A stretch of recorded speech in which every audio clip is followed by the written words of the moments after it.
secara tidak langsung itu orang tua itu bangga ternyata. Iya, Kak ini bangga ya. Meskipun awalnya itu tidak setuju, ya bangga ketika pulang pakai jubah grip ya. Saya kira jubahnya ini bukan soal motornya. bukan soal motor.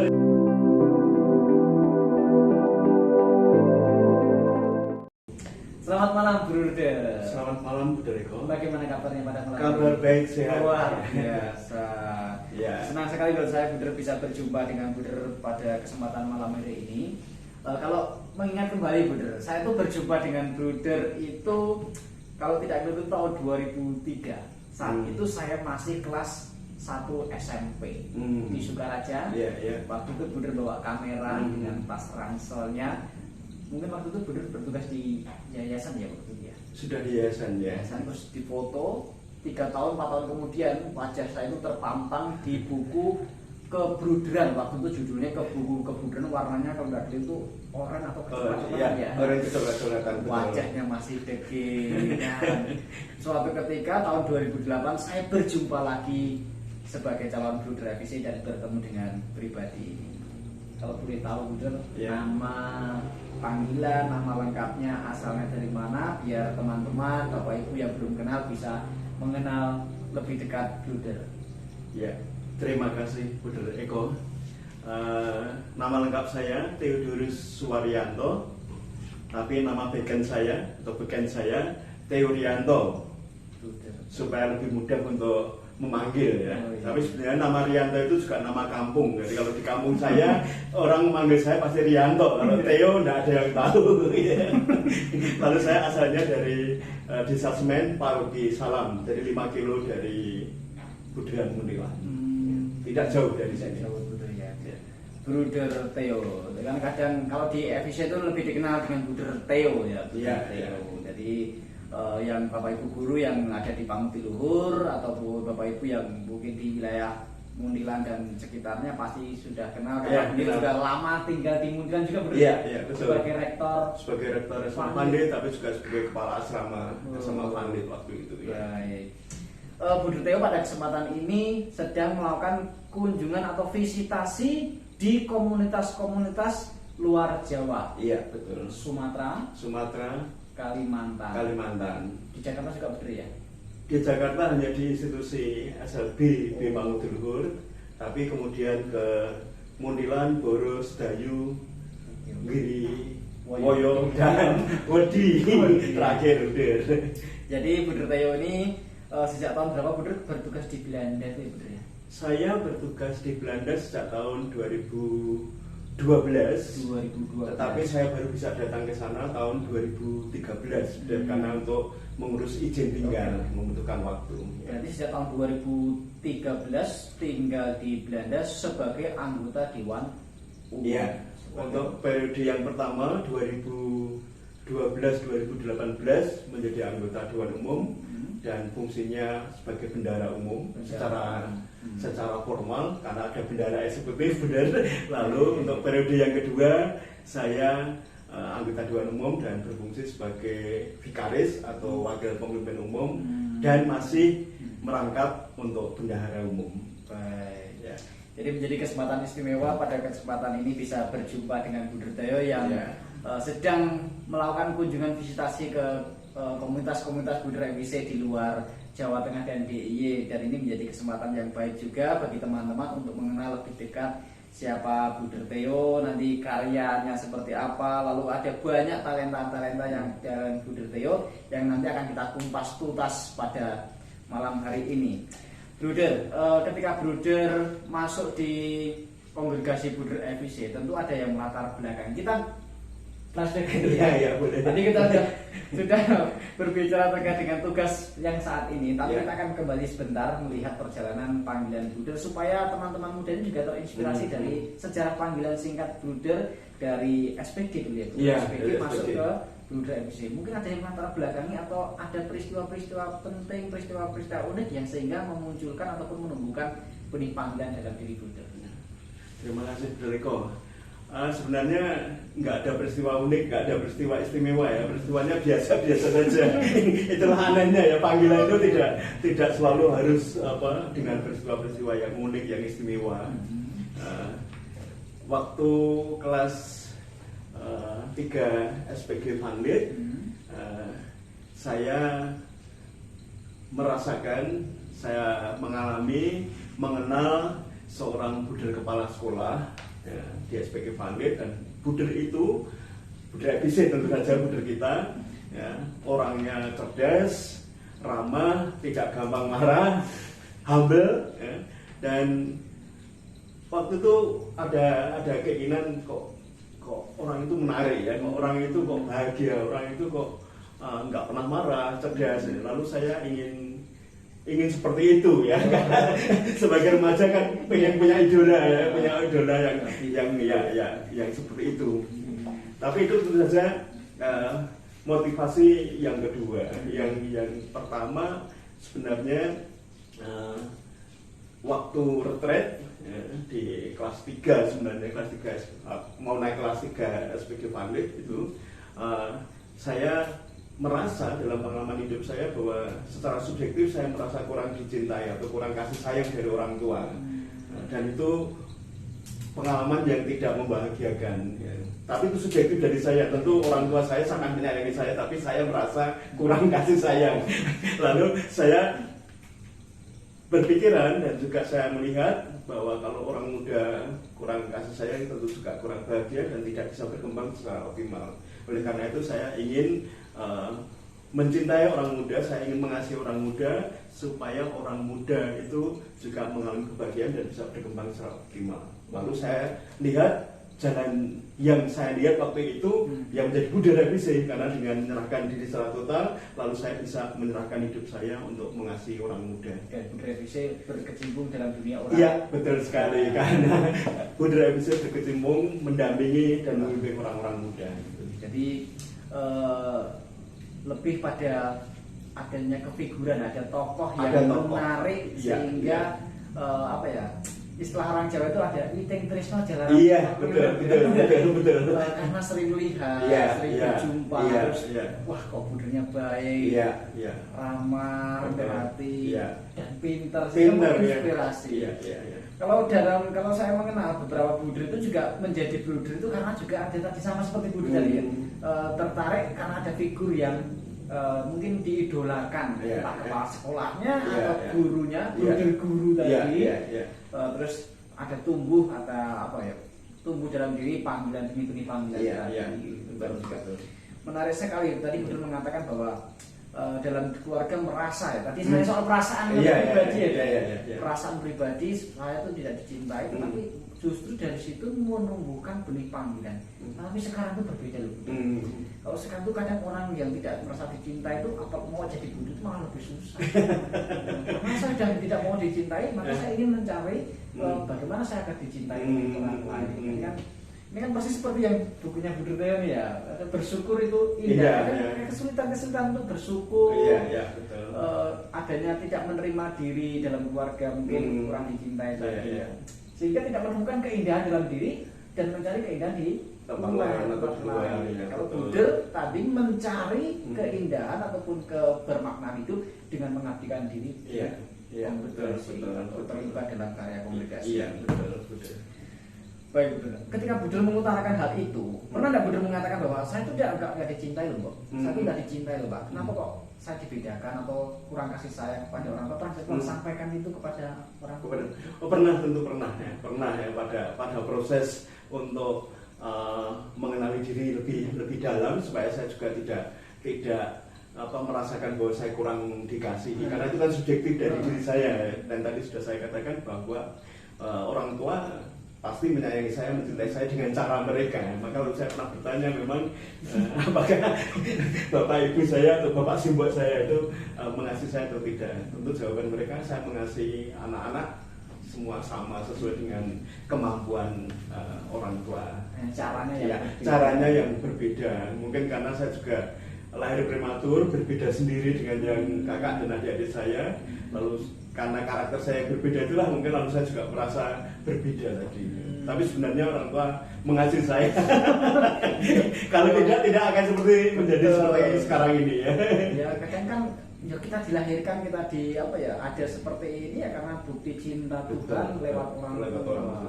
Kalau tidak dicintai mungkin kita akan dibuang orang tua. Betul, saya yakin itu ya. Sama sih Bunda, saya kalau di rumah itu juga kadang dipukul atau dicubit. Kalau perasaan pribadi ya, wah bapak simbol satu galak. Ya. Tapi itu maksud justru apa ya, bukti bahwa orang tua itu mencintai kita, ingin anaknya itu bersikap baik, menjadi orang yang sukses, orang yang apa ya, istilahnya kalau orang itu dalan tadi sesuai dengan jalan yang baik. Supaya anaknya lebih dari orang tuanya. Hanya kadang kita salah menangkap. Iya betul. Itu yang saya alami. Perlakuan kasar dari orang tua dimaksud sebagai bentuk nggak suka dengan anak. Iya, tidak seperti itu. Jadi menarik seperti ini. Jadi bagi teman-teman yang ada di rumah jangan pernah membenci orang tua ketika orang tua mungkin bersikap dalam tanda kutip menurut saya mungkin kasar sedikit, mungkin kalau sekarang sih tidak ada ya orang tua main tangan. Kalau dulu itu main tangan itu biasa, bahkan dulu di sekolah itu kuku panjang dipukuli, karena bukti cinta sebenarnya. Sekarang itu kan bukti cinta banyak cara lain. Baik Bunda, ketika tadi sudah diutarakan, lalu Bunda kan pasti mau setelah lulus SPG itu kan mau jadi bruder ataupun masuk ke kongregasi kan pasti ada izin dulu. Mengutarakan. Ketika diutarakan apa respon dari orang tua? Respon pertama kalau ibu ya terserah, tapi kalau bapak enggak. Waktu itu belum mengizinkan karena saya kan anak nomor 3 dari 8 bersaudara. Harapannya bapak ya saya bekerja, jadi setelah lulus SPG jadi guru, lalu kalau saya dapat gaji lalu saya bisa membantu orang tua untuk biaya sekolah adik-adik saya. Tadi kalau itu terserah yang seperti apa? Terserah leleh luweh atau terserah karena ya sudah karena ini jalanmu ya jalani. Ya, maksudnya seperti itu. Jadi terserah dalam arti kalau itu memang panggilanmu, kamu ingin dari seorang bruder, ya silahkan gitu ya maksudnya. Bukan terserah luweh, bukan. Ya, saya hanya bisa ikut mendoakan gitu. Kalau yang dibutuhkan sekarang itu adalah doa dari orang tua. Iya, sampai sekarang yang saya minta doa dari orang tua. Kapan Bunda ada perubahan apa ya tadi orang lebih bapak ya. Bapak kan nggak setuju. Ya. Mulai kapan bapak memberikan persetujuan ataupun mengikhlaskan bruder? Mungkin ada peristiwa. Ya sudah mungkin sekian tahun atau sudah kekal atau setelah meteor itu. Enggak, tidak lama sih setelah novis kanonik kan sudah boleh pakai jubah. Lalu saya pulang bersama dengan bruder Nolasco, bruder Belanda, menggunakan sepeda motor besar itu. Orang kampung kan itu saja heran itu ada saya Rianto, tapi saya pakai jubah ya. Rianto orang Belanda. Lalu ya kita ngobrol-ngobrol gitu, lalu mungkin karena melihat saya pakai jubah, lalu juga kok ada temennya mau Belanda itu ya. Lalu bapak saya ya sudah kalau itu memang jalan panggilanmu ya jalani ya, dengan sebaik-baiknya bermanfaat bagi gereja, bagi orang banyak, dan jangan apa itu istilahnya, jangan menoleh ke belakang kalau ada kesulitan ya, hadapi ya itu kurang lebih intinya. Wah, jadi setelah tidak langsung itu orang tua bangga terlihat. Iya, kali bangga ya. Meskipun awalnya itu tidak setuju, ya bangga ketika pulang pakai jubah ya. Saya kira jubahnya ini bukan soal motornya. Bukan soal motor ya. Pakai jubah yang ngantor orang Belanda. Kan orang Belanda yang sudah berjubah itu disegani. Iya. Orang-orang desa itu kan ketika entah romo, entah pastor ataupun bruder ketika yang berkebangsaan Belanda datang berkunjung ke wilayah desa-desa itu sangat dihormati. Sangat mengesan juga untuk keluarga. Panglit juga seperti itu. Betul. Sangat pewartaannya ketika menggunakan jubah itu ya luar biasa. Iya benar. Jadi senang sekali bisa mendengar sharing tadi Bunda terkait dengan bagaimana perjuangan dari merasa tidak dicintai, ayahnya tidak setuju, tetapi ibunya merestui. Akhirnya dalam perjalanan panggilan orang tua memberikan dan memasrahkan seluruh apa yang menjadi kehendak Tuhan dalam diri Bruder Theo, dipasrahkan kepada kehendak Tuhan sendiri, dan ini menjadi rahmat tersendiri. Iya betul. Selain dari keluarga juga menjadi rahmat bagi Bruder Theo. Baik Bruder, itu tadi seputar panggilan Bruder. Kalau ngomong ini sudah tahun yang keberapa Bruder jadi Bruder? Wah, Saya sebentar lagi akan 40 tahun hidup membiara, Saudara Eko. 40 tahun ya, tahun 2024 akan 40 tahun hidup membiara. Jadi sudah tua. Umur saya saja belum ada 40 tahun. Belum ada. Itu sudah menjadi brudernya 40. Akan 40, jadi tahun 2024. Jadi berapa tahun lagi? 3 tahun lagi ya. Perjalanan yang cukup panjang. Panjang ya. Lika-liku, tetapi disitulah ada rahmat Iya. sehingga bruder bisa sekarang ini bisa hadir, tetap Iya. ada dalam kongregasi dan Iya. menjadi berkat bagi orang lain. Itulah makna sebagai bruder. Iya, betul. Nanti kita akan melihat lebih jauh lagi bagaimana bruder memaknai panggilan bruder dalam karya yang baru yang diberikan kongregasi atau yang dipercayakan kepada bruder sekarang ini. Untuk itu kita rehat sejenak. Oke, ya. Kita rehat sejenak, nantikan setelah pesan seperti berikut ini. Halo, kami para Prater Novisiat Kanonik FIC ingin mempersembahkan lagu berjudul Baktiku Bagimu Tuhan.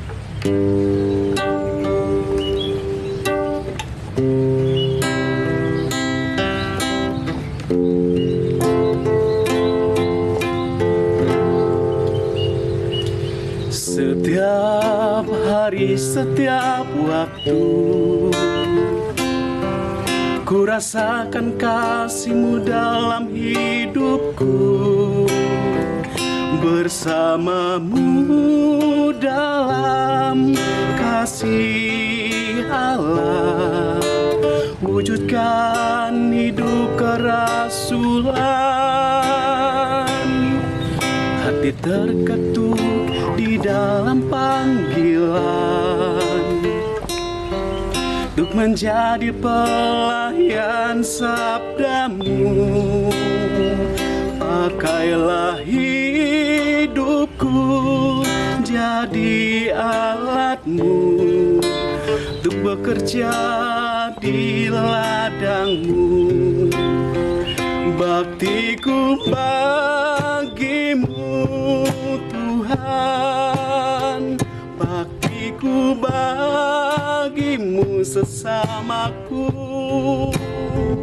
kan menjadi nyata dalam karya Roh-Mu. Kau tuntun langkahku, setia dalam panggilan, jadi saksi kasih-Mu Tuhan. Baktiku bagimu Tuhan, baktiku bagimu sesamaku, dan menjadi nyata dalam karya Roh-Mu. Kau tuntun langkahku, setia dalam panggilan, jadi saksi kasih-Mu Tuhan. Kasih-Mu Tuhan.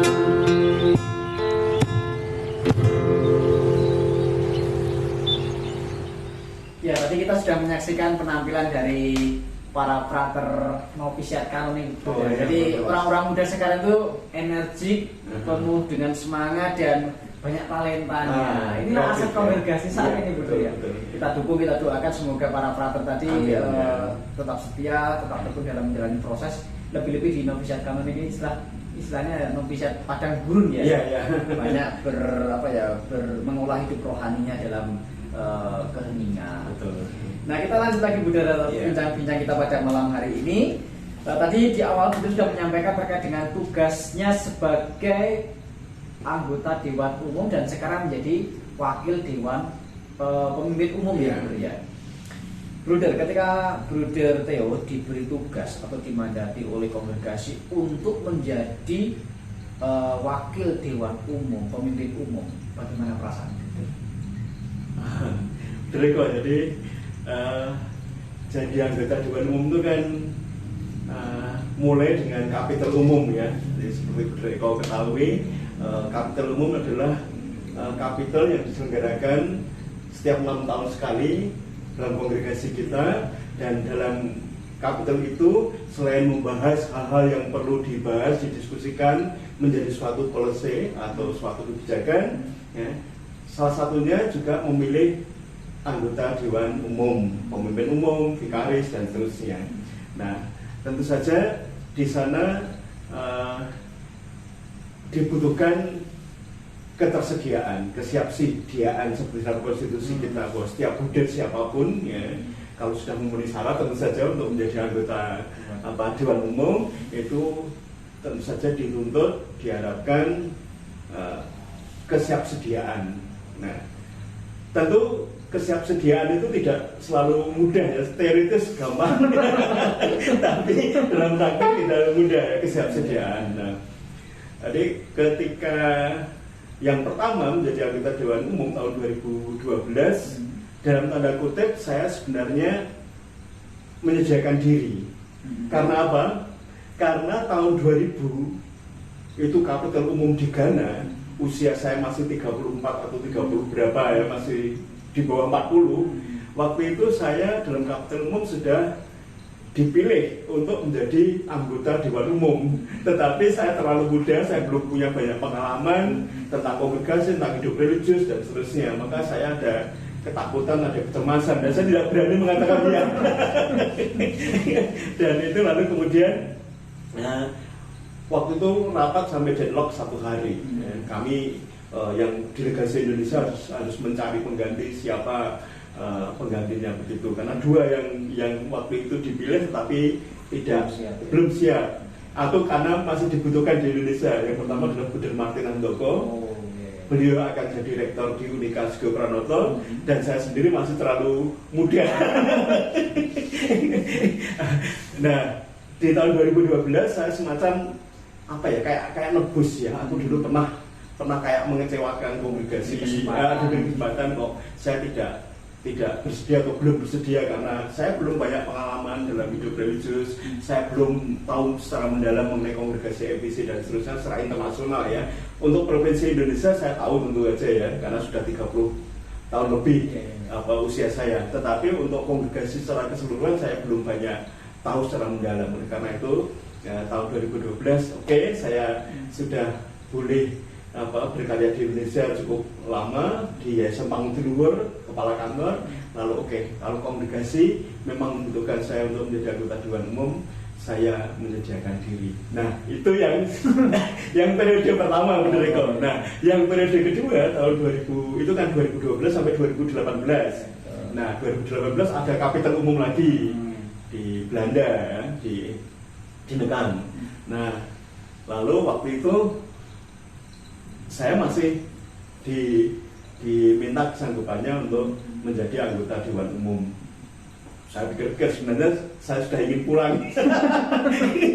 Saya sudah ingin pulang ke Indonesia ya, ingin ya berkarya ya, sebagai guru, karena dari kau tahu saya basicnya guru ya, senang sekali menjadi guru ya. Bukan menjadi kepala sekolah ya, tapi jadi guru, bertemu dengan anak-anak, ngajar dan seterusnya itu. Tapi lalu kemudian ya saya berdoa banyak saja, lalu mendengarkan aspirasi dari teman-teman Buddha, anggota kapital umum, lalu bertanya apakah saya masih bersedia untuk menjadi anggota Dewan Umum.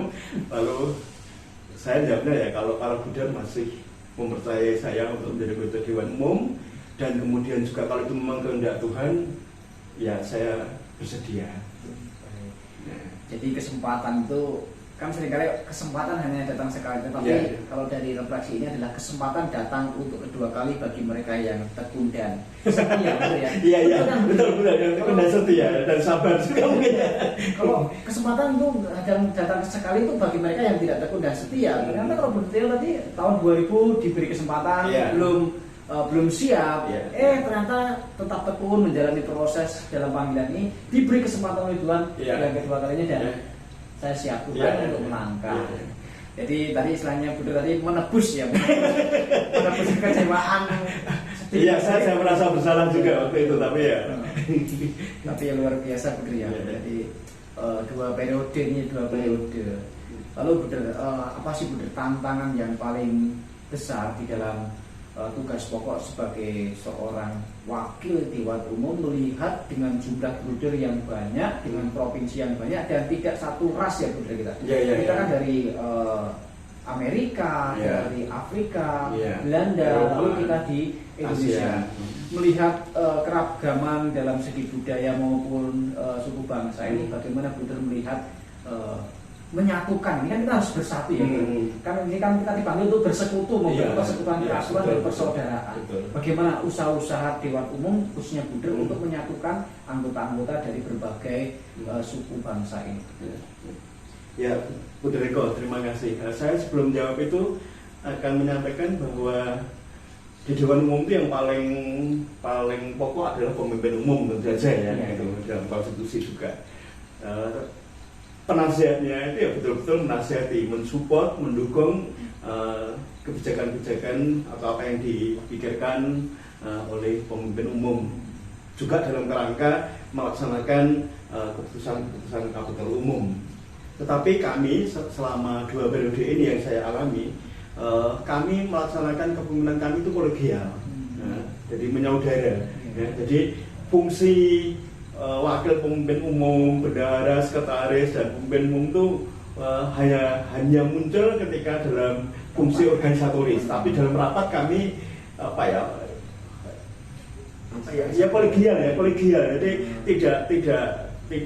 tidak nampak sekali fungsi jabatan gitu ya. Karena kami ingin memang semuanya dibicarakan secara matang, secara baik, secara bijak. Siapapun saling boleh mengungkapkan pendapat, saling mendengarkan, tentu saja selalu pada fungsi-fungsi organisatoris pemimpin umum yang paling akhir untuk mengambil keputusan. Kami sebagai anggota Dewan Umum itu prinsipnya adalah membantu pemimpin umum supaya dapat melaksanakan secara sukses amanah kongregasi, amanah kapital umum. Itu prinsipnya. Nah, lalu yang kedua, tugas Dewan Umum itu kan memang menjaga rohnya kongregasi, rohnya kongregasi seperti kongregasi. Nah, dan betul Eko bahwa kita ada dari Afrika, ada dari Amerika Latin, ada dari Eropa, dan ada dari Asia. Nah, pertama-tama yang saya pribadi mempelajari adalah saya harus juga menjadi orang internasional. Jadi orang internasional itu maksudnya terbuka pada budaya yang lain. Karena kalau saya pegang hanya pada budaya saya yang kebetulan Jawa, yang Indonesia, nanti saya tidak bisa merangkul, tidak bisa terbuka terhadap budaya-budaya dari buder-buder yang berbeda bangsa, berbeda kewarganegaraan dan seterusnya. Di keterbukaan, ya. Lalu spirit internasional. Itu yang sampai sekarang kami pegang, menjaga internasionalisasi atau spirit internasional dari kongregasi kita karena berbeda bangsa, berbeda provinsi, berbeda negara dan seterusnya. Ya, jadi istilahnya sekarang itu Buder Theo itu bukan miliknya Indonesia saja, tapi Buder Theo juga milik para buder di provinsi Chile, provinsi Malawi, Ghana, Belanda, dan di Indonesia. Betul. Sama seperti uskup itu ya. Ketika uskup dari ordo ataupun dari tarekat tertentu lalu jadi uskup, ya bukan lagi menjadi miliknya itu, tapi sudah menjadi milik umat. Sama. Jadi panggilan hidup sebenarnya kalau dimaknai ya nggak ada perbedaannya. Tugas kerasulan kita, tugas keutamaan kita itu sebenarnya itu hanya ya kita semuanya berbuat baik demi kebaikan dan kemuliaan Tuhan tadi. Jadi melayani semua, dan itu kan nggak gampang beri. Oh enggak.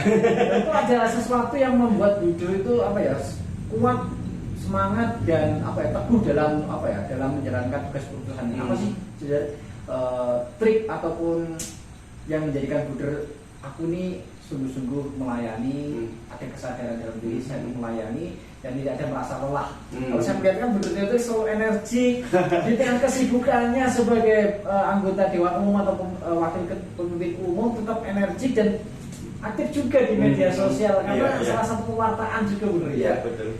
Mungkin bisa dibagikan bagaimana Pak Buder bisa mengatur waktu seperti itu dan tetap semangat, tetap energi gitu. Ya, Buder Eko. Jadi kalau kita sudah menjadi anggota Dewan Umum, betul sekali bukan milik provinsi manapun, karena kita harus mengayomi semua provinsi. Kalau kita jadi anggota Dewan Umum lalu saya miliknya provinsi Indonesia, provinsi Chili, nanti lalu kemudian kita tidak akan bijaksana dan tidak akan fair ya. Maka kita lalu mengayomi semua. Kita di atas dalam arti bukan mengatasi, tapi kita istilahnya kita berdiri di atas untuk bisa melihat secara utuh kongregasi secara keseluruhan ya, dan itu lalu menyebabkan kita bisa bersikap internasional, bisa bersikap adil, bisa bersikap fair melihat semua provinsi yang ada di dalam kongregasi. Nah, tentu lalu dalam melaksanakan itu ada tantangan. Saya mungkin tidak menyebut kesulitan, tantangan. Tapi tantangan itu kan selalu ada jalan kalau kita mau mencari jalan keluarnya. Ya, tadi pertama terbuka terhadap budaya yang lain, tidak merasa paling hebat, tidak merasa paling pintar, tidak merasa paling baik ya. Karena kalau kita rendah hati dan kita mau belajar kan kita lalu terbuka terhadap budaya yang ada di Afrika, yang ada di Amerika Latin, yang ada di Eropa dan seterusnya itu. Dan kita terbuka mau belajar. Selama kita mau belajar, nah, itu menurut saya tidak ada sesuatu yang tidak bisa kita kerjakan. Ada kata-kata yang menarik tadi. Di atas bukan untuk pertama-tama untuk mengatasi. Ya. Mungkin bisa dijelaskan dari ini. Bu Theo ini kan dulu kuliahnya itu filsafat, jadi kata-kata yang digunakan pun kadang juga kalau tidak nanti bingung sendiri. Ya. Di atas bukan untuk pertama-tama mengatasi. Ya. Maksudnya seperti apa? Jadi kita di atas itu kan untuk melihat berjarak gitu ya dengan provinsi-provinsi yang ada supaya kita bisa melihat secara objektif dan fair. Tapi tidak untuk mengatasi mereka, tidak untuk sekedar memerintah, memberi instruksi, tapi untuk melayani supaya dengan melihat secara objektif realita, idealita yang ada di provinsi-provinsi ya, kesulitan yang mereka hadapi atau problem-problem yang mereka hadapi, lalu kemudian kita bisa melayani apa yang mereka butuhkan. Nah, sekarang kan baru paham. Ya. Jadi kan di atas bukan untuk mengatasi. Ternyata kita di atas itu hadir untuk melihat fakta di bawahnya secara untuk objektif, pertama-tama keseluruhan pelayanan. Untuk bukan melayani. otoriter. Bukan. Karena kita dipanggil memang untuk melayani yang lain, bukan hanya memerintah. Kadang-kadang kecenderungan orang itu kan menggunakan ini. Iya. Kalau dalam pelayanan kita nggak boleh. Kalau dalam pelayanan filosofi orang Jawa kan menggunakan jarinya. Mempersilahkan, Ya. memonggokan kan menggunakan jari, ibu jari. Ya, kita harus melayani, Bruder. Luar biasa. Ya, kecuali yang berkaitan dengan organisatoris, yang berkaitan dengan kanon hukum, itu kita nggak bisa untuk melayani, ya, harus taat kepada hukum yang ada. Baik, betul tadi kita sering menyebut provinsi-provinsi. Mungkin bagi awam, untuk anak-anak muda, bagi bapak ibu guru pun juga mungkin ada asing ya. Provinsi kalau di Indonesia provinsi ada Aceh, Ya. Mungkin bisa dijelaskan benar maksud dari provinsi dalam kongregasi itu apa atau benar sebenarnya? Iya, benar Eko. Dalam kongregasi, struktur organisasinya itu kan yang terkecil itu disebut komunitas. Lalu di dalam komunitas itu bisa terdiri dari 2-3 buder atau lebih. Itu komunitas. Lalu kemudian komunitas-komunitas dalam suatu daerah tertentu itu bisa bergabung bersatu disebut provinsi. Lalu ada di situ ada pemimpin provinsi. Jadi provinsi itu terdiri dari komunitas-komunitas yang ada di suatu wilayah gereja ini tertentu. Lalu provinsi-provinsi itu dalam kongregasi yang paling atas disebut kongregasi. Nah, kongregasi ini dipimpin oleh Dewan Umum. Tetapi yang paling berkuasa itu adalah kapitel umum, karena pemimpin Dewan Umum itu melaksanakan kapitel umum, melaksanakan kebijakan-kebijakan atau keputusan-keputusan kapitel umum. Berarti sebenarnya hampir sama seperti di dalam pemerintahan negara ya.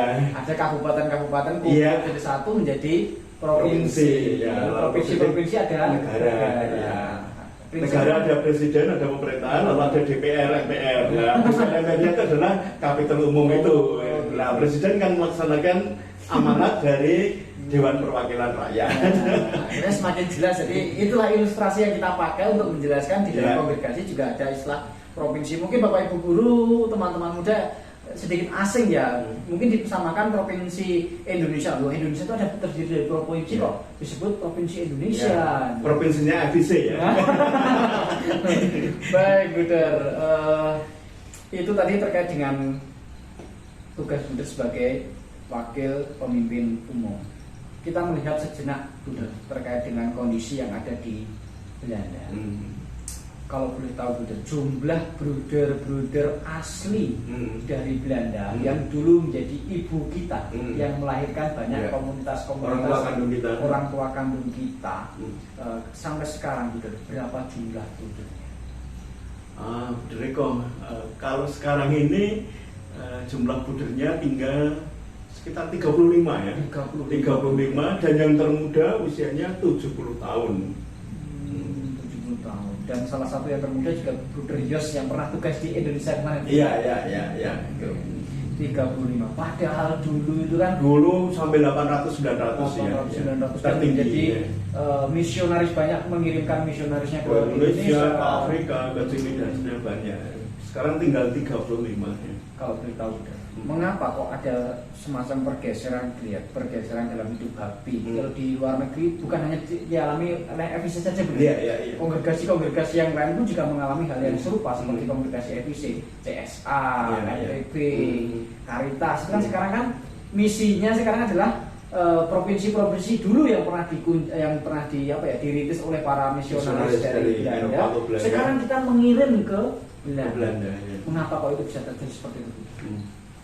Ya, secara umum saya kira gereja sekarang memang bergerak atau tumbuh subur di selatan Kalustiwa ya, atau belahan selatan dunia, di Asia ya, saya kira India, Filipina, Indonesia dan sebagainya itu tuh panggilan tumbuh subur ya.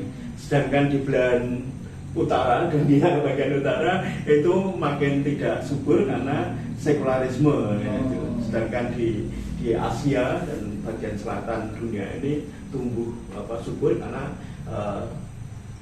budaya, tapi juga semangat religiositas atau kereligiusan itu masih tinggi. Apakah ada dampak juga dari pengaruh perkembangan zaman dan teknologi, Buder?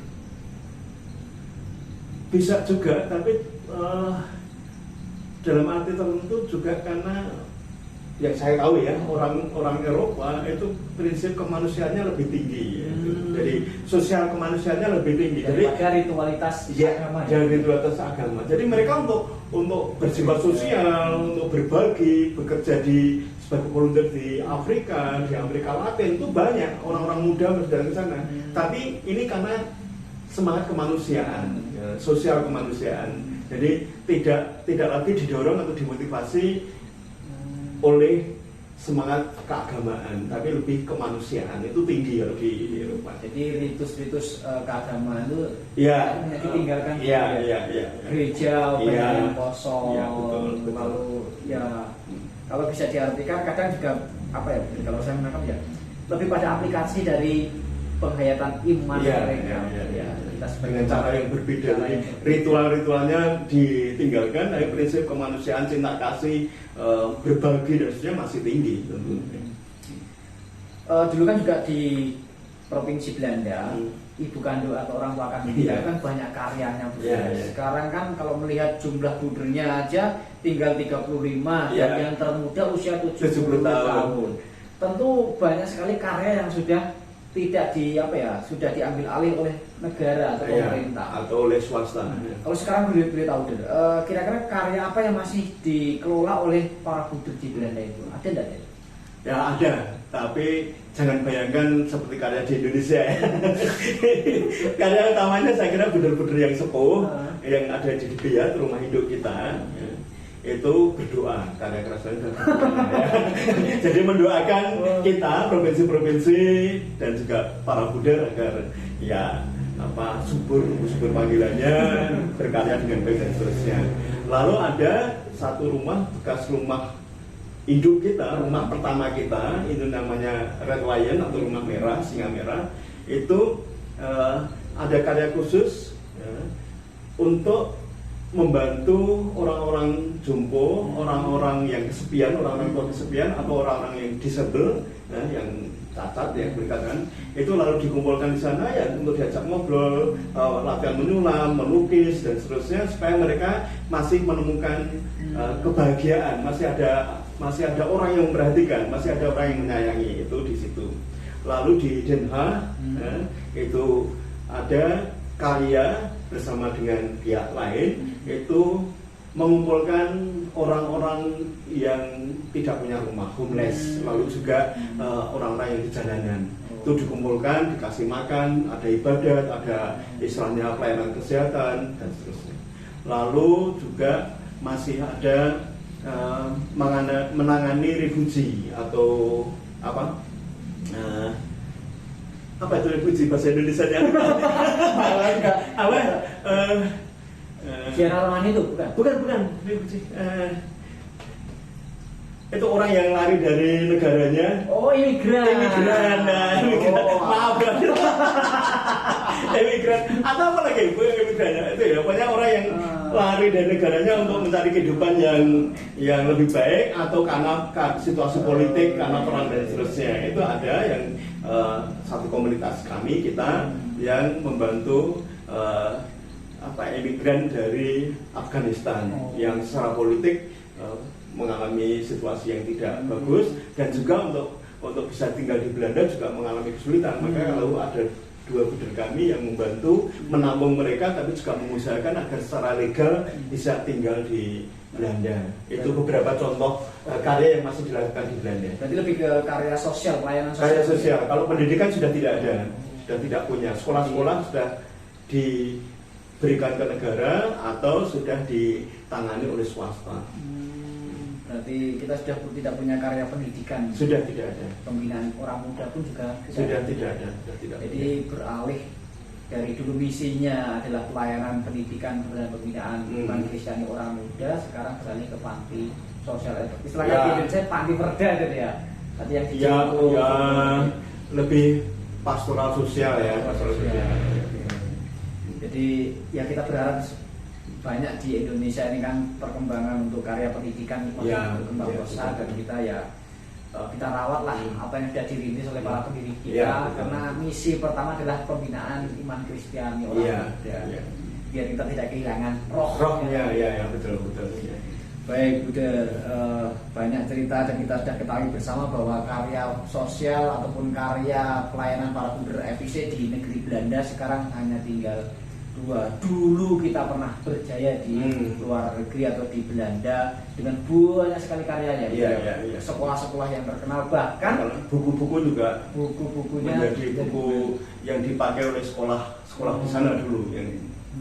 Dan kita dulu disegani karena kita dikenal sebagai Buder guru banyak yang berkualitas. Dulu juga pernah belajar kepada kita. Maka sampai sekarang pun kita juga dikenal sebagai Buder guru, dan di Indonesia ya kalau berbicara dengan FIC pasti berbicara sekolah-sekolah panggung di luhur. Sekolah panggung di luhur. Karena memang kita dilahirkan untuk pembinaan iman Kristiani orang dan pendampingan pemuda luar biasa. Baik, tadi menyinggung terkait dengan buku-buku yang digunakan oleh banyak sekolah-sekolah karena dari kita yang diberikan. Dan para Buder di Indonesia pun juga banyak yang sekarang meneruskan istilahnya warisan para pendiri itu juga istilahnya itu diwariskan untuk para generasi muda sekarang ini. Termasuk salah satunya adalah Buder Theo itu sudah berapa buku yang sudah Buder karang gitu ya. Ini saya ada di depan saya itu ada 6. Saya rasa lebih Buder ya. Sudah 32. Luar biasa. 32 buku kan. Dan ini kebanyakan diterbitkan oleh penerbit Kanisius. Jadi Yogyakarta. Kalau Bapak Ibu, teman-teman yang ingin mendapatkan buku semacam ini bisa menghubungi Buder Theo Rianto. Nanti nomor kontak akan saya berikan di bawah ini atau nanti ada di deskripsi nomor kontaknya. Nanti butuh. Kemudian saya tuh tertarik tadi tadi ada buku yang ditunjukkan terkait dengan guru yang komunikatif. Nah, ini cocok untuk para Bapak Ibu guru yang mengajar bagaimana menjadi guru yang komunikatif, mendampingi dengan tepat. Lalu untuk para suster nih, panggilan religius awam. Nah, ini nanti juga bisa untuk menjadi semakin memperkaya kasanah kita terkait dengan pengalaman-pengalaman yang dibagikan oleh Buder Theo. Dan yang paling menarik bagi saya adalah ini, bersyukur itu indah. Hidup kita harus dipenuhi dengan rasa betul betul. Sebagai budak juga harus penuh syukur, baik hidup berkeluarga pun juga harus penuh syukur, karena syukur itu ya menjadi pintu bagi rahmat-rahmat yang lain. Kalau orang yang tidak pernah bersyukur, tidak akan pernah mendapatkan rahmat-rahmat yang kita butuhkan dari Tuhan. Betul. Dan karena kita bersyukur kita bahagia. Jadi bukan karena kita bahagia kita bersyukur, bukan. Jadi kebahagiaan itu muncul karena kita bersyukur. Jadi apa yang kita terima disyukuri, itu akan menjadi sumber kebahagiaan. Betul. Jadi kadang terbalik-balik. Iya, itu salahnya itu. Bersyukur. Iya, enggak. Bersyukur dulu lalu akan bahagia. Tadi selain Buder Theo di kongregasi FIC, lebih-lebih di Provinsi Indonesia itu banyak sekali Buder yang menjadi pengarang. Yang terkenal itu adalah Buder Yanwir atau Yohanes. Oh iya, itu dari bukunya pelajaran sangat. Dari beliau lebih spesialis ke TK, sekolah dasar ya. Ada Buder Juwadi, Buder Petrus Suparyanto. Artinya banyak sekali aset-aset kongregasi yang bisa dikembangkan, yang bisa mengembangkan juga bagi orang-orang yang ingin belajar bersama dengan Buder Theo. Lalu selain itu tadi sudah saya singgung, Buder Theo juga aktif dalam media sosial di YouTube, Facebook. Itu kalau di YouTube itu lebih mengulas buku-buku yang Buder Theo. Iya. Sedikit sambil promosi. Saya sering mengikuti itu di konten-konten Buder Theo, bisa di subscribe ya. Apa Buder konten channel YouTube-nya Buder? Channel YouTube-nya Theo Yanto. Bagaimana caranya agar tulisan yang subscribe warna merah itu bisa abu-abu? Bagaimana caranya itu sulapan juga. Betul. Iya. Baik, senang sekali. Tapi juga Driko, saya kan juga aktif di website, di YouTube dan di sosial media itu ya bukan karena hobi ya, tapi itu salah satu tugas saya.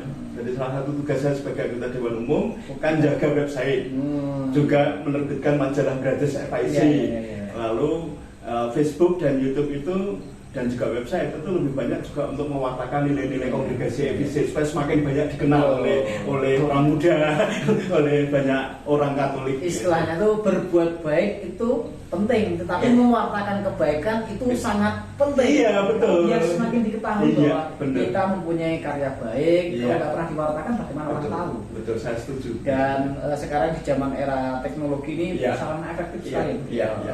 Facebook, Instagram, YouTube itu menjadi sarana apapun sosial media kita gunakan untuk membanjiri hal yang positif, hal yang baik, nilai-nilai Kristiani, nilai kongregasi.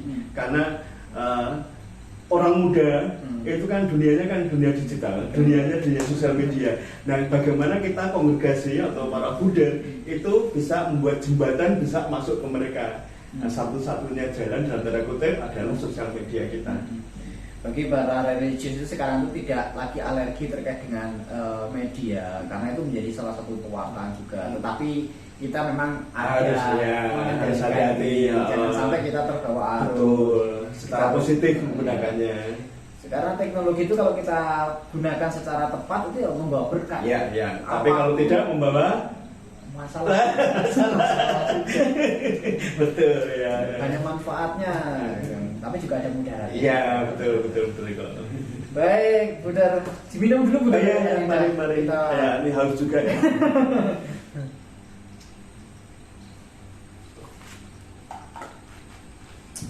Baik Buder, sebelum kita lanjut ke sesi berikutnya, kita mungkin istirahat dulu. Kita akan melihat bagian dari tim promosi panggilan yang akan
Baik, jumpa lagi pada sesi yang terakhir ini. Kita akan lebih melihat pandangan Bruder Theo, harapan Bruder Theo terhadap provinsi Indonesia, para bruder yang ada di provinsi Indonesia, baik nanti terkait dengan karya pelayanan yang ada di Indonesia, lalu bagaimana nanti Bruder memberikan pesan-pesan ataupun istilahnya motivasi, penyemangat bagi orang-orang muda, khususnya untuk para calon dan bruder-bruder muda. Lalu nanti kita akan mengajak orang muda untuk bergabung bersama-sama dengan kita, Bruder. Tadi sudah Bruder menyinggung terkait dengan karya yang ada di Belanda itu kan sudah tinggal ada karya sosial saja, karya pendidikan sudah tidak berkarya lagi di Indonesia, di Belanda. Lalu melihat perkembangan karya pendidikan di Indonesia ini, Bruder ya. Kita terakhir kemarin Bruder Martin itu menyampaikan bahwa kita itu mempunyai sekitar 99 sekolah dari KB sampai tingkat SMA atau SMK dan SLB. Melihat begitu banyaknya sekolah yang dikelola oleh para bruder di Indonesia ini, apa Bruder harapan Bruder selaku wakil pemimpin umum melihat karya pendidikan di Indonesia yang sungguh-sungguh masih berkembang ya, karya berkembang pesat? Ya, terima kasih Bu Eko. Jadi pertama-tama tentu saya secara pribadi bangga dan puas ya, terhadap para bruder yang penuh ketekunan dan kesetiaan berkarya di sekolah-sekolah dengan banyak institusi ya, dari KB, TK sampai SMA atau SMK ya. Itu tentu bukan karya yang kecil, bukan karya yang ringan, tetapi saya pribadi melihat karena belajar berkunjung ke sekolah-sekolah itu bahwa para bruder mengusahakan dengan penuh ketekunan, penuh kesetiaan, walaupun menghadapi juga kesulitan-kesulitan ya, karena kebijakan pemerintah, karena kemajuan zaman dan seterusnya. Tentu kita harus mengikuti ya, tuntutan zaman, kepentingan orang tua, tetapi juga sekaligus kita harus berpegang teguh pada roh kerasulan pendidikan kita itu. Jadi prinsip bahwa karya kerasulan pendidikan adalah untuk pendidikan Kristiani, untuk pendampingan dan pembinaan kaum muda, saya kira harus tetap dipegang teguh itu. Jadi oleh karena itu saya berharap bahwa para bruder tidak terlalu tenggelam ke masalah manajerial ya, walaupun itu penting ya, tetapi yang paling pokok juga bagaimana mengusahakan agar di setiap sekolah itu atmosfernya adalah atmosfer Kristiani, atmosfer yang betul-betul menunjukkan ini loh ada pendampingan pembinaan kaum muda dan ada pendampingan Kristiani. Lalu yang kedua juga semangat dari kongregasi, ada dua hal yang waktu saya keliling saya sampaikan. Contohnya adalah semangat persaudaraan sejati. Kalau di unit-unit karya itu dapat dibangun suatu atmosfer yang menunjukkan persaudaraan sejati, saya kira tugas-tugas yang sifatnya organisatoris dan manajemen itu bisa dijalankan dengan enak ya, karena ada persaudaraan di situ. Tidak berarti bahwa persaudaraan itu lalu gampang ke semua, lalu tidak ada fungsi jabatan dan sebagainya, enggak. Tapi yang saya maksud adalah atmosfernya adalah penuh persaudaraan, penuh kasih.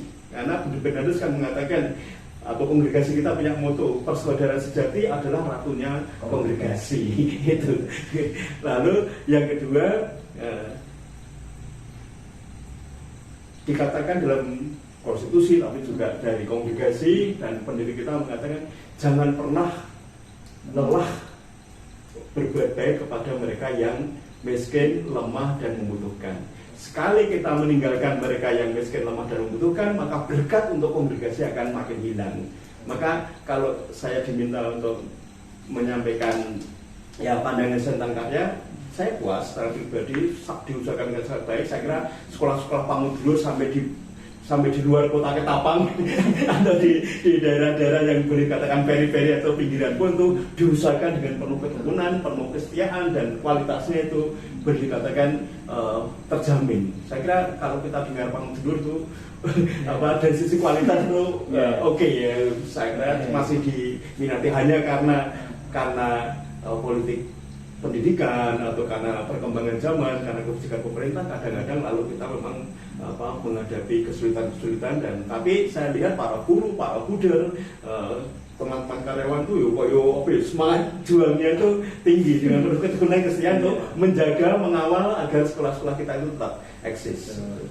Jadi kalau istilah nilai-nilai Kristianitas tadi kalau mungkin diterjemahkan secara awam itu adalah budaya kasih. Budaya kasih ya. Karena biar kita diterima juga kasih itu bisa mengatasi segala-galanya. Jadi dalam tanda kutip ya, kalau dalam pelayanan mungkin ngajar, senakal apapun anak, tapi kalau kita dekati dengan kasih, betul. tetap bisa dikembangkan. Kadang kan kalau kita pengalaman saja, saya tuh kadang kalau berhadapan dengan anak-anak yang dalam tanda kutip yang spesial itu, kalau kita lebih mengutamakan akal, otot itu enggak jalan. Harus mengedepankan hati.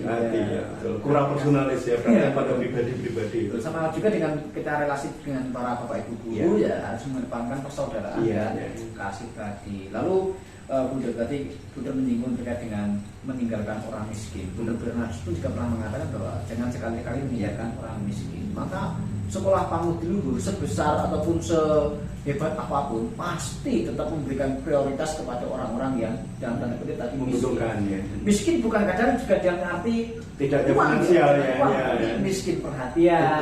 Yang saya tadi menyampaikan merasa kurang diperhatikan oleh orang tua, maka ada panti asuhan juga menjadi sarana untuk mengakomodasi bagi anak-anak yang kurang perhatian dari orang tuanya.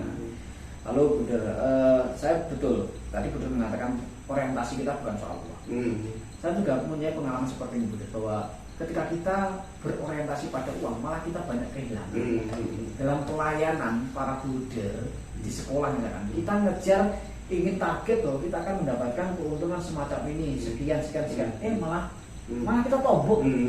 Tapi ketika kita tidak mencari keuntungan di balik karya pelayanan kita, justru berkat itu banyak yang mengalir dari kita. Orang bermurah hati kepada kita tanpa diminta mereka menyumbang atau memberi dana. Dilihat aja dari panti asuhan kan kita tidak pernah meminta untuk disumbang, tapi mereka memberikan terlebih dahulu. Itu artinya bahwa ya sebagai religius kita bukan pertama-tama orientasinya adalah soal uang, tetapi orientasinya adalah soal pelayanan. Dengan melayani maka uang bisa datang sendiri. Tapi ya melayani dengan hati ya, dengan kasih tadi. Jangan sekali-sekali kita mencari uang, tapi carilah orang miskin supaya kita bisa melayani dengan sepenuh hati, sehingga berkat mengalir bagi kita semuanya. Bunda, di provinsi Indonesia itu ada banyak sekali orang-orang muda. Sekarang sudah ada di postulan itu ada 5 frater, lalu di novisiat kanonik itu ada 3 frater, lalu di novisiat lanjutan itu ada 1. Artinya ada semacam harapan kongregasi untuk tetap tumbuh dan berkembang. Lalu di bruder muda itu ada sekitar 17 atau 18 muda. Artinya kongregasi kita masih bisa berkembang. Lalu apa sih harapan bruder untuk orang-orang muda sekarang ini?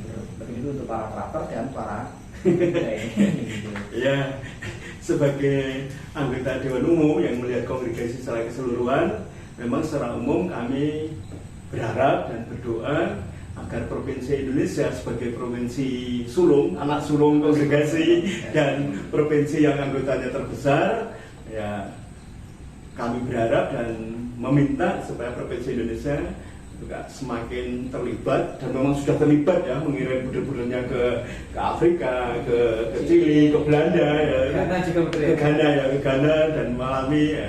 Ghana kosong ini itu di Timur Leste ya? Timur Leste juga sudah dikirim ya, itu ya.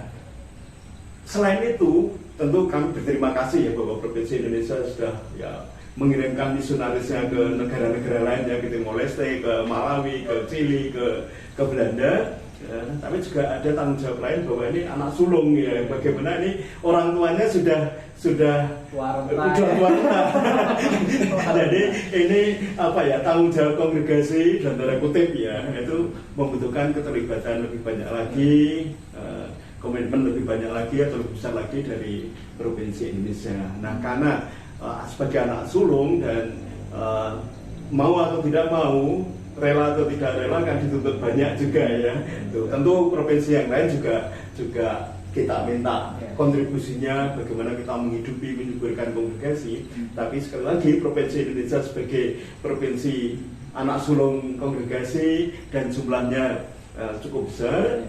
Nah, kami berharap ya dengan komitmen yang lebih besar, kontribusi yang lebih besar, lalu membutuhkan orang-orang muda kan untuk melanjutkan karya ini, untuk melanjutkan kongregasi ini. Oleh karena itu saya pesan kepada adik-adik saya, para buder muda, para calon postulan, nobis kanonik dan juga nobis kelanjutan, itu untuk tetap setia, tekun, dan prinsipnya apa? Belajar. Belajar itu apa saja? Belajar kehidupan, belajar secara akademis, belajar bagaimana hidup sebagai seorang religius, sebagai seorang FIC sejati dan seterusnya, sesuai dengan zaman. Karena Anda, terutama Anda buder muda dan juga para calon, Anda itu akan bertanggung jawab untuk 10-15 tahun yang akan datang. Jadi jangan terpaku pada saat ini, karena Anda dibutuhkan 10-15 tahun yang akan datang. Oleh karena itu Anda lihat kira-kira 15 tahun yang akan datang itu yang dibutuhkan budaya FIC macam apa sih? Ya, kapasitas, kualitas macam apa sih yang harus saya kembangkan? Oleh karena itu saya mohon juga selain mengembangkan diri sebagai pribadi-pribadi yang dewasa, yang bahagia, ya, sebagai budaya FIC sejati, tapi juga supaya bahagia dan bersyukur dan supaya kontribusi kita itu semakin besar, ya, kita menyerahkan diri hidup semati pada Tuhan dalam arti dalam kongregasi, ya, sudah tidak kita kalau ketaatan, kemiskinan dan juga kemurnian, ya kita harus kembangkan kapasitas kita, kualitas kita seoptimal mungkin supaya kalau kita itu optimal, pelayanan kita juga akan optimal. Kalau kita sedikit kan pelayanan kita juga kecil gitu. Tapi kalau kita sebagai pribadi itu berkembang secara optimal, tentu saja sesuai dengan talentanya masing-masing gitu. Tapi jangan sampai talenta yang kita miliki itu kita pendam. Harus mumpung kita masih proses bertumbuh dan berkembang, kita kembangkan seoptimal mungkin. Ya memang harus tekun, harus setia, harus kerja keras kalau pengen berkontribusi besar. Tapi kalau Anda hanya ingin aku jadi bener FIC biasa aja dalam arti numpang hidup ya tidak. Tapi kalau Anda ingin berkontribusi besar untuk gereja, juga untuk perkembangan dan pertumbuhan kongregasi, mengembangkan diri seoptimal mungkin, apapun ada jalannya pasti, dan kongregasi selalu memberi kesempatan untuk perkembangan dan pertumbuhan Anda agar menjadi FIC sejati. Saya juga masih muda ya. Ya, benar, kok sudah berkembang ya. Hanya tetap harus berkembang, jangan pernah berhenti untuk belajar, jangan pernah berhenti untuk tekun setia mengembangkan diri. Ada banyak sarana ya, menjadi sarana bagi kita belajar. Bahkan peristiwa-peristiwa yang tidak mengenakan pun itu pun juga proses pendidikan kita. Kesulitan dan tantangan dalam hidup itu juga menjadi sarana untuk belajar. Semakin kita semakin dewasa menyikapi persoalan-persoalan dalam hidup ini. Karena yang paling penting kalau saya merefleksikan bahwa dalam panggilan ini bukan menyelesaikan seberapa banyak pekerjaan yang kita bisa selesaikan, tapi seberapa banyak saya memaknai hidup saya, menyelesaikan persoalan-persoalan dalam diri kita. Karena kalau dalam diri nggak selesai, bagaimana bisa menyelesaikannya di luar kita? Itu yang paling penting. Jadi direkod di buku saya yang akan terbit juga. Akan terbit lagi. Yang ke-33. Ini nanti judulnya adalah Kamu Baik-Baik Saja. Ini seperti sinetron saja. Ya, seperti sinetron, ini Kamu Baik-Baik Saja. Dan di buku Bersyukur Itu Indah atau Mencari Sukses Sejati, ya, itu saya katakan orang hidup itu apapun panggilannya, entah dalam berkeluarga, menjadi pastor atau buder atau suster atau hidup secara single dan seterusnya, itu hanya ada dua yang ingin kita kejar: bahagia dan bermakna. Bahagia itu adalah soal kita menerima anugerah, menerima apa yang jadi dari orang lain. Soal bermakna itu adalah apa yang kita berikan, apa yang kita sumbangkan untuk orang lain, apa yang kita kontribusikan. Nah, kalau kita bisa bahagia dan bermakna sebagai budaya FIC, saya kira kita akan masuk surga. Bahkan di dunia ini sudah surga ya. Kalau kita bahagia dan bermakna. Jadi jangan hanya menerima saja, tapi itu juga harus memberi. Karena kalau seperti gelas ini kalau hanya diisi terus ya akan beber, akan sia-sia. Nah, kita berikan pada orang lain, diisi lagi. Jadi tidak akan menjadi miskin ketika kita enggak. Justru ketika kita memberi, kita akan mendapatkan kembali. Semakin banyak kita memberi dan berbagi, kita akan semakin berkelimpahan. Itu saya alami. Semakin saya banyak membaca, saya akan makin banyak menulis, gitu. Karena membaca itu kan kita menerima dari orang lain, iya kan? Menerima ide dari orang lain, buku-buku yang kita baca itu. Nah, lalu karena kita punya banyak, kita bagikan. Ya, begitu Bro Eko. Jadi kalau ini sudah melebihi disertasi Bro ya. Wah, sebenarnya saya sudah dokter. Karena bukunya ada 30 kehidupan. Ya, dokter kehidupan. religius, Dokter luar biasa. kehidupan itu. Jadi dokter Itu banyak sebenarnya banyak yang dari pengalaman hidup. Dari kalau saya ngomong-ngomong seperti ini juga jangan dikira saya hanya menjawab loh, Bro Eko. Saya juga menangkap sesuatu yang nanti bisa saya tulis gitu. Karena kalau buku itu lebih mengenai ya karena pengalaman, bukan soal teoritis. Teoritis itu dan itu pendukung ya. Dan Lebih banyak pengalaman, sharing pengalaman. Pengalaman itu adalah guru yang terbaik. Iya, jadi tidak hanya pengalaman saya, tapi juga pengalaman orang-orang yang dekat dengan saya, orang-orang yang sharing dengan saya. Tapi dibahasakan secara lain, Bro. Ya.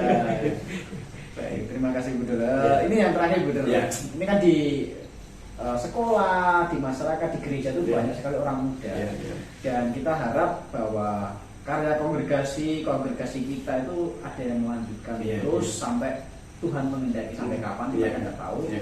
Tapi kita mempunyai banyak besar harapan kita supaya kongregasi tetap berkembang, karya-karya kita tetap bisa dibutuhkan oleh masyarakat. Nah, mungkin Bu Dora bisa menyapa orang muda, memberikan motivasi kepada orang muda supaya mau bergabung bersama dengan kita, kongregasi para Bruder Santa Paula Maria yang berkali tambah muda atau Bruder FIC. Iya, iya. Iya, betul Eko. Tadi sudah saya katakan bahwa kongregasi FIC itu kongregasi internasional, kongregasi yang besar. Ya. Untuk para calon Buddha dan Buddha muda juga harus punya sikap dan berpikir internasional. Ya, itu yang pertama ya.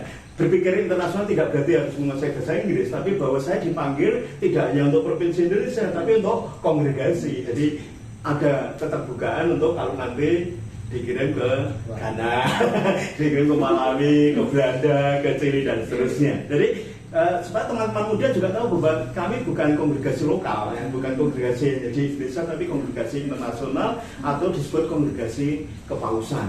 Ya, dan kita sebagai kongregasi kepausan yang bersifat internasional, saya kira kami Dewan Umum optimis bahwa di Indonesia juga nanti di provinsi-provinsi lain juga akan berkembang. Nah, untuk orang-orang muda, tadi sudah saya katakan, cita-cita hidup kita, tujuan hidup kita yang sejati itu tadi saya katakan hanya dua, menjadi orang yang bahagia sekaligus orang yang bermakna. Jalannya macam-macam, ada bisa hidup berkeluarga, hidup menyendiri, hidup menjadi pastor atau suster atau Buddha. Nah, kalau saya dan Bro Eko dan kawan-kawan para Buddha yang lain itu untuk menjadi bahagia dan bermakna, yang paling pas itu untuk menjadi Buddha FIC.